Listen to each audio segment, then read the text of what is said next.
Welcome back to AZ Sports Roundup. Today on this episode, we're going to discuss the game that just happened not too long ago, ASU against NAU, our takeaways, and what we can expect going into the game against Mississippi State. Cue the intro.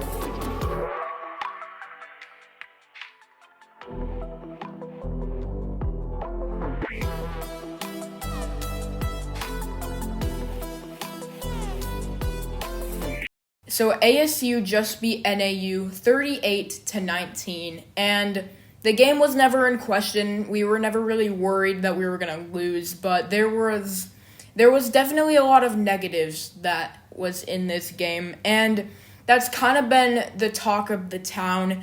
And before we get into what we need to improve on, I just want to say some of the positives that most people aren't talking about. I think Sam Leavitt played a great game. I'm not going to say great because of that one interception, but he played a good game. His stat line, 25 of 39, 257 passing yards, 2 touchdowns, and 1 interception. And he also had 2 more scores on the ground. So overall, a pretty good game. That interception was kind of like, I don't really know what he was looking at, but overall, a good game for Sam Leavitt. And, of course, Jordan Tyson, 12 catches, 141 yards, and 2 touchdowns. He had that one amazing grab over the shoulder towards the end of the game, picking up from where he left off last year. Great game. I think rushing, we only ran the ball 14 times, and the production was there. Kyson Brown and Raleek Brown, I think, played amazing games. Kyson Brown, he had 7 carries for 73 yards. And Raleek Brown, his stats don't really jump off the page. But he had 5 carries for 38 yards. But if you see kind of the runs that he was doing, you would kind of know why this was insane. Of course, that touchdown where he had a spin move and then pushed his way into the end zone. He hurdled a guy. That was really cool. And he also had a 70-yard touchdown that got called back on a holding penalty on Malik McClain. I think the running game, we didn't run the ball as much as I thought we would after we got rolling.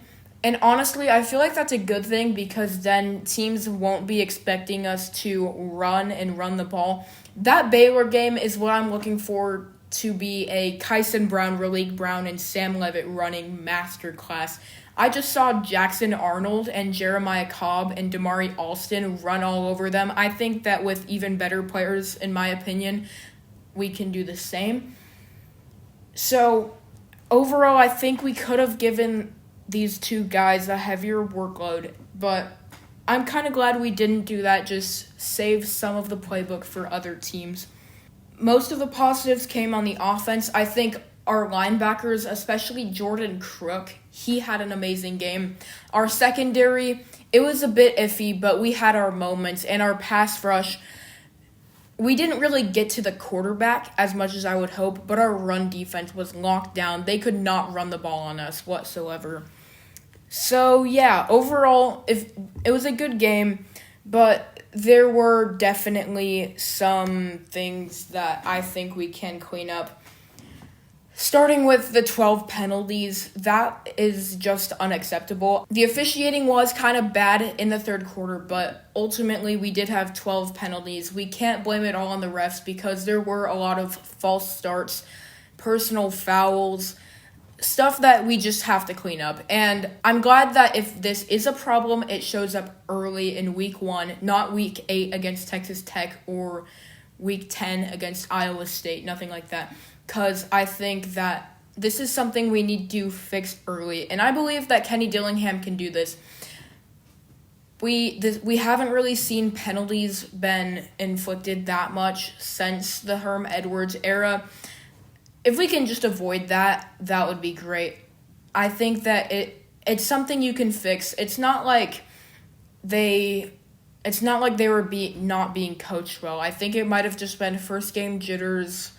They haven't faced a team other than themselves, and I think that they can get this together. One concern that I've seen from the national media and people covering ASU is the lack of receiving targets other than Jordan Tyson. To receivers not named Jordan Tyson, they had 7 targets and 2 receptions for 5 yards. Guys, don't freak out, because I think Kenny Dillingham summed it up perfectly. NAU does not have a defense where they're going to double team guys, which means Jordan Tyson was in man-on-man coverage for the most of the game. And if we have a top 3 wide receiver in man-on-man coverage against an FCS opponent, we'll take that. And he was open a lot. Sam Leavitt threw it to him a lot because he was open. He is a good player, and good players make good plays. Don't freak out. The only bad thing I would say is Jalen Moss did go down with an injury. I don't know the details of that injury, but most likely he's out for the Mississippi State game, which means we're going to see a lot of Malik McClain and Jaron Hamilton and the tight ends, which I'll get to later. Malik McClain, he had that huge, 50-yard catch that got called back on an ineligible man downfield penalty. But he made some plays that ultimately got called back, and he only had, let me pull up the stats, 2 catches for 5 yards. I think that he'll be fine. He showed me that he can be capable of making explosive plays. A thing that did concern me, Jaron Hamilton only got 1 snap. I think that is going to increase heavily if Jalen Moss is out. I know he's not a slot receiver, but I think Jordan Tyson could maybe make it work in the slot, put Turbo and Malik on the outside. That could work. There's going to be a lot of different schemes. Of course, Derek Eusebio is going to get some snaps, maybe Noble Johnson from the slot. I think we'll be fine.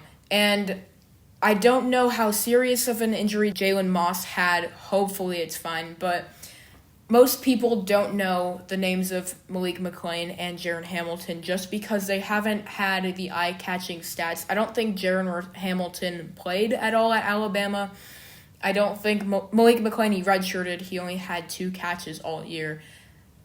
I think that we'll be fine because I have trust in these guys to step up. My main concern, though, is the secondary. Our guys are good. It's just when we play zone coverage, our zone coverage is so soft. We just allow receivers to get into the zone where we're not covering, where I feel like somebody needs to be. This is a problem I saw a lot last year, and it was one of the most annoying things. I hope that we can improve.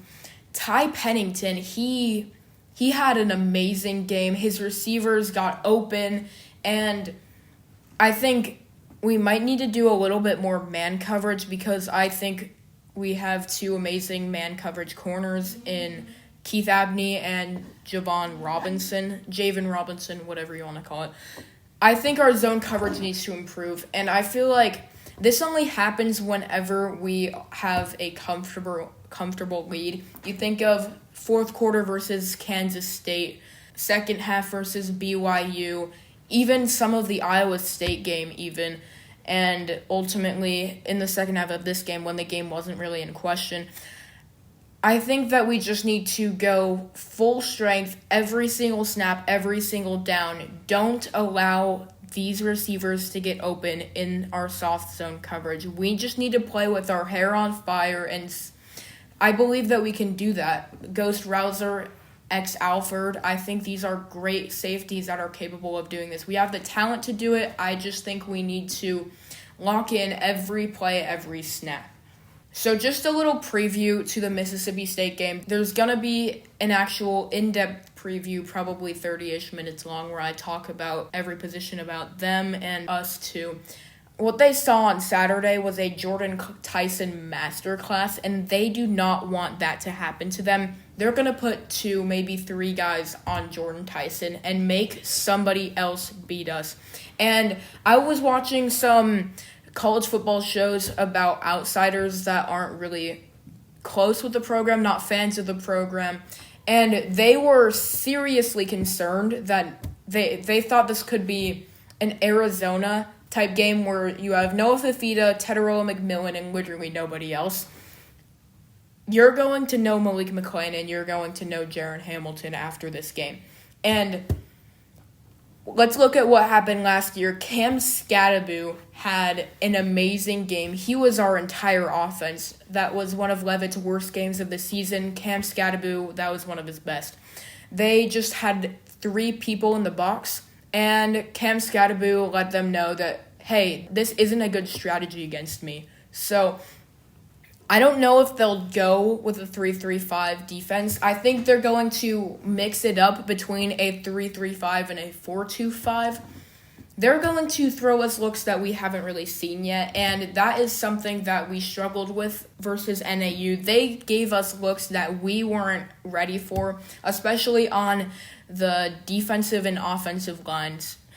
I think that we need to be more ready. I feel like me as a fan coming into this game, we knew we were going to win. We thought we were just going to come in there, blow them out, put on some highlight plays. And I feel like some of the players came in with this energy too. And that's kind of why the game didn't go as lopsided as we wanted it to.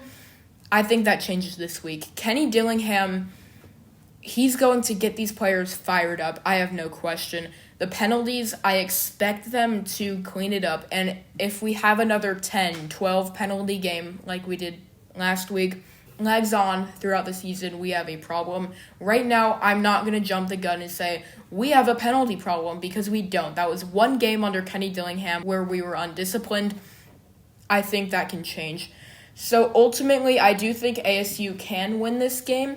I do think they will win this game. They're going to be tested, and they are going to need this test because after they play Mississippi State, after they play Texas State, they play the hardest stretch of their schedule at Baylor versus TCU, who looked amazing against North Carolina. At Utah, that game scares me probably the most out of any game just because of how good their offense and defense looks against UCLA and the fact that we have to play it in Rice-Eccles. That's going to be a tough game. And then versus Texas Tech. 4 games against 4 teams that I think are in the top, I'm going to at least say top 6. I think that we have our hardest part of our schedule. We need to be ready for it. This Mississippi State game is going to make us ready for this. Thank you for watching this episode of AZ Sports Roundup. Let us know your thoughts down below. Thanks for watching, and see you.